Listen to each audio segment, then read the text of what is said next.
Y खींच यानी कि एपिलेप्सी, ताड़, आंचकी, ये अलग अलग उसके नाम हैं। बट हमें ये समझना है कि जो एपिलेप्सी है वो एक बहुत सारे रोगों का एक अम्ब्रेला टर्म है जिसके अंदर बहुत सारी प्रकारें आती हैं। इसमें कई प्रकार ऐसे होते हैं जो बच्चों में पाए जाते हैं जिसको हम ट्रीटमेंट ही नहीं देते, क्योंकि उसमें वो पेशेंट्स को कोई ज्यादा नुकसान नहीं करते और थोड़े बड़े होते हैं तो अपने आप वो ठीक हो जाते हैं। कई ऐसे होते हैं कि जो बच्चों में स्टार्ट होते हैं, बड़े होते हैं तब तक ठीक हो जाते हैं। कई रोग ऐसे होते हैं एपिलेप्सी के, कई सिंड्रोम्स ऐसे होते हैं कि जो जिंदगी भर चलते हैं लेकिन दवाई से आसानी से कंट्रोल हो जाते हैं। कई ऐसे होते हैं कि जो शुरू में कुछ नहीं होता लेकिन बाद के टाइम में कोई चोट लगने से, कोई दिमाग की इन्फेक्शन के कारण या स्ट्रोक के कारण, किसी भी कारण चालू होता है तो उसमें लाइफ टाइम के लिए ट्रीटमेंट देनी पड़ती है। तो अलग अलग कारण होते हैं, इसमें कोई फिक्स ड्यूरेशन नहीं होता। ये 3 साल का जो कोर्स है उसका कंसेप्ट ऐसा है कि हम ये बोलते हैं कि जब बच्चों में या यंग एज में या किसी को होता है या बड़ी उम्र में भी चलो किसी को हुआ, तो जो भी उनको प्रॉब्लम है वो अगर 3 साल सीजर फ्रीडम यानी कि कोई खींच न आई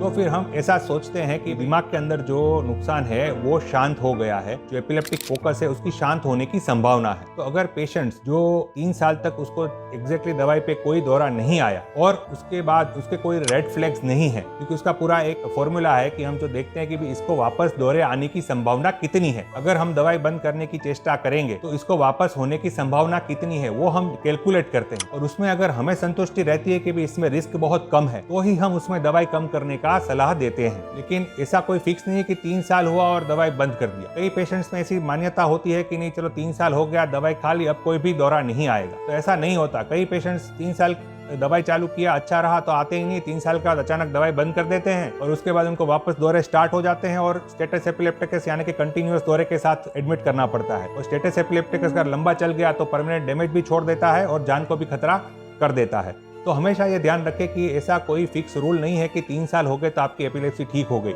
ये डॉक्टर को डिसाइड करने दो कि भाई 3 साल हो गए हैं, अभी हम इसमें कुछ दवाई कम करने की या बंद करने की चेष्टा कर सकते हैं कि नहीं कर सकते। और जो दवाई बंद करनी होती है वो भी डॉक्टर डिसाइड करते हैं किस तरह बंद करनी, कभी अचानक बंद नहीं करते, क्योंकि sudden withdrawal of anti epileptic drug यानी कि एंटी सीजर ड्रग जब हम अचानक बंद कर देते हैं तो अचानक से दौरे बढ़ने की संभावना रहती है। तो डॉक्टर अगर बंद करते हैं तो भी ग्रेजुअल प्रोसेस में वो इस दवाई को यूज कर रहे हैं उसके मुताबिक धीरे धीरे करके बंद करते हैं।